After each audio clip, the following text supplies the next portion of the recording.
दोस्तों हर टेक्नोलॉजी की एक लिमिट होती है. एक सिंपल मोबाइल फ़ोन आपको कॉल और एसएमएस की फैसिलिटीज़ देता है, लेकिन जैसे ही आप स्मार्टफोन को यूज़ करते हो, इंटरनेट को कनेक्ट करते हो, तो दुनिया लिटरली आपकी उंगलियों पे चल जाती है.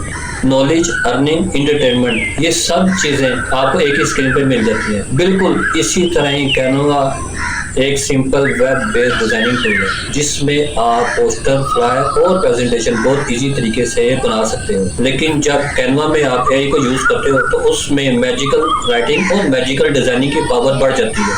कैनवा एक सुपर पावर बन जाता है. मतलब आप सिर्फ डिज़ाइन क्रिएट नहीं करते, बल्कि उन डिज़ाइन को आप अर्निंग स्किल में कन्वर्ट कर लेते हो. And the more interesting part is that if you learn how to use Canva AI tool effectively, you can establish yourself as a competitive and professional designer in the freelancing market. और दोस्तों सोचो, आज आप एक simple design बना रहे हो, लेकिन कल वही डिज़ाइन किसी ब्रांड की पहचान बन सकता है. मैं हूँ